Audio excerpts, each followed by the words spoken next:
আসসালামু আলাইকুম, আশা করি সবাই ভালো আছেন। দেশের 495টি উপজেলা ভ্রমণের অংশ হিসেবে আমি এখন আছি আমার 39তম উপজেলা পঞ্চগড়ের দেবীগঞ্জে। তো চলেন শুরু করি।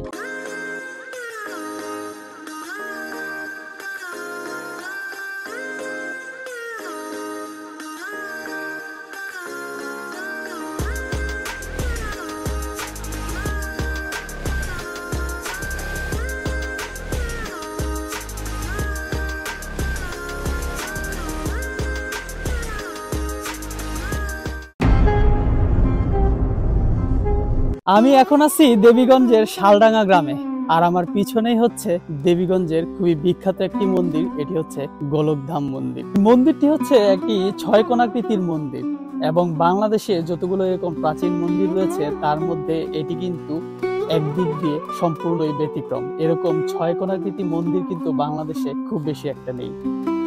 এই মন্দিরটি একটু অন্যান্য মন্দির থেকে সম্পূর্ণ ভিন্ন প্রকৃতির। উঁচু একটি বেসমেন্টের উপরে এই পুরো মন্দিরটি নির্মাণ করা হয়েছে। মন্দিরটির মূল প্রবেশ পথের ওপরেই একটি শিলালিপি রয়েছে এবং সেই শিলালিপি অনুযায়ী মন্দিরটির নির্মাণকাল 1846 সাল এবং এটি নির্মাণ করা হয় গোলককৃষ্ণ গোস্বামীর স্মৃতি রক্ষার্থে।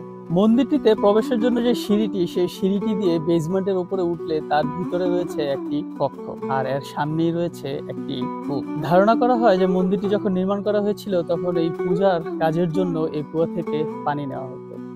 মন্দিরটি 6 কোণাকৃতির হলেও কিন্তু ভিতরের যে কক্ষটি সেটি কিন্তু আয়তাকার।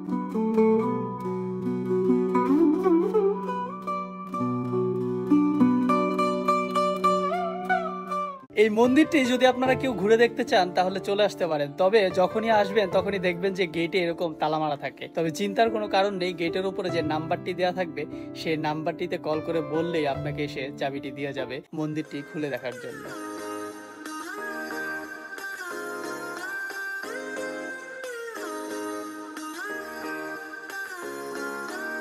গোলকধাম মন্দির থেকে শালডাঙ্গা থেকে আমি এখন আছি দেবীগঞ্জের করতোয়া সেতুর উপরে। দেবীগঞ্জের এই করতোয়া ব্রিজের ওপর থেকেই কিন্তু ওয়েদার ভালো থাকলে আপনি কাঞ্চনজঙ্ঘাও দেখে ফেলতে পারবেন। ব্রিজ থেকে আপনি যদি সরাসরি এই কর্নারের দিকে তাকান তাহলে ওয়েদার ভালো থাকলে এবং আপনার ভাগ্য যদি ভালো হয় তাহলে আপনি কাঞ্চনজঙ্ঘাও দেখে ফেলতে পারবেন। তবে আজকে কাঞ্চনজঙ্ঘা দেখার মতো ভাগ্য আমার নাই। সো এখান থেকে আমি এখন চলে যাব জগৎবন্ধু ঠাকুর বাড়িতে। এটা হচ্ছে ব্রিজ থেকে নেমে 2 মিনিট হাঁটলেই হাতের বামে পড়বে। এই মন্দিরটিকে দূর থেকে দেখলে মনে হবে একটি জমিদার বাড়ি। এই মন্দিরটিতে ঢুকতে প্রবেশ পথে রয়েছে একটি গোলাকৃতির দরজা, আর মন্দিরটির 3 দিকেই রয়েছে 8টি এরকম গোলাকৃতির জানালা। তবে এই মন্দিরের বাম দিকে পুরোহিতদের প্রবেশের জন্য একটি ছোট আলাদা। এই দেবীগঞ্জ ছিল একসময় কুচবিহার রাজ্যের অন্তর্গত, আর সেই কুচবিহার রাজ্যের রাজা ছিলেন রাজা নৃপেন্দ্র ভূপ বাহাদুর। একবার শালডাঙ্গার জঙ্গলে সেই কুচবিহারের মহারাজার ম্যানেজার একটি 10 ভুজা ভাঙা মূর্তি খুঁজে পান। ম্যানেজার সেই মূর্তিটিকে রাজার কাছে নিয়ে গেলে রাজা তখন এই ভাঙা মূর্তিটিকে কাশী থেকে অষ্টধাতু দিয়ে নির্মাণ করিয়ে আনেন। এরপর তিনি সেই মূর্তিটি আমার পিছনের এই মন্দিরটিতে স্থাপন করেন। এরপর থেকেই 1914 সালে নির্মিত এই মন্দিরটি জগবন্ধু ঠাকুর বাড়ি মন্দির নামে পরিচিত। তবে মন্দিরটিতে যে মূর্তিটি স্থাপন করা হয়েছিল 1914 সালে, সেই 10 ভুজা মূর্তিটি কিন্তু 1969 সালে এখান থেকে চুরি হয়ে যায়। দেবীগঞ্জে সেই রাজা নৃপেন্দ্র নারায়ণ ভূপ বাহাদুরের এরকম নির্মিত অনেকগুলি স্থাপনা রয়েছে। তার মধ্যে এখন আমি আছি সেই নৃপেন্দ্র নারায়ণ ভূপ বাহাদুর ইংলিশ হাই স্কুলের সামনে। এই ইংলিশ হাই স্কুলটি তিনি প্রতিষ্ঠা করেছিলেন 1906 সালে।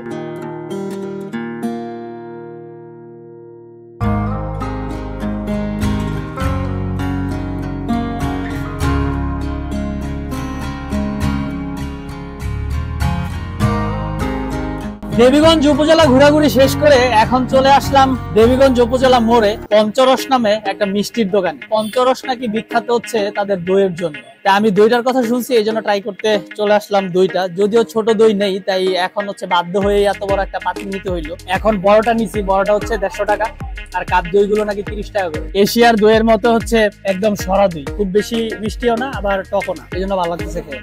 দইটা কিন্তু ভালো, ভালো বলতে বেশ ভালোই ভালো। এশিয়ার উপরে না যাক, কাছাকাছি মানের হইলেও আছে। দইটা খাওয়ার পরে ভালো লাগলো। এখানে দেখলাম একটা রসমালাই বিক্রি করতেছে। এখন অনেকেই বললো যে রসমালাইটা নাকি ভালো, একটু খেয়ে দেখি যে আসলে জিনিসটা কেমন। দইটা কিন্তু আমার কাছে সেই লাগছিল, কিন্তু রসমালাইটা হচ্ছে ঠিক আছে ভালো, বাট ওই লেভেলের আমি কোনো তুলনা করতে পারতেছি না যে এটা থেকে ওটা ভালো আছে। মোটামুটি দুধের জিনিস বোঝা যাচ্ছে। রসমালাই হিসেবে অন্যান্য রসমালাইতে যেমন চিনির পরিমাণটা একটু বেশি থাকে, এটাতে মিষ্টির পরিমাণটা একটু কম। আমার কাছে মোটামুটি লাগছে, অত বেশি আহামরি। অবশেষে সারাদিনের উত্তরবঙ্গে 3টা উপজেলা কভার করার পরে আমার মনের আশা একটু হলো পূরণ হইলো এই পঞ্চরসের দই খাওয়ার মাধ্যমে। সো দই আর রসমালাই খাওয়া শেষের মাধ্যমে আমার দেবীগঞ্জ উপজেলার ঘোরাঘুরি আজকের মতো আমি এখানেই শেষ করতেছি। যারা এখন আমার চ্যানেলটি সাবস্ক্রাইব করেন নাই, দয়া করে প্লিজ চ্যানেলটি সাবস্ক্রাইব করে দিবেন। সবাই ভালো থাকবেন, আসসালামু আলাইকুম।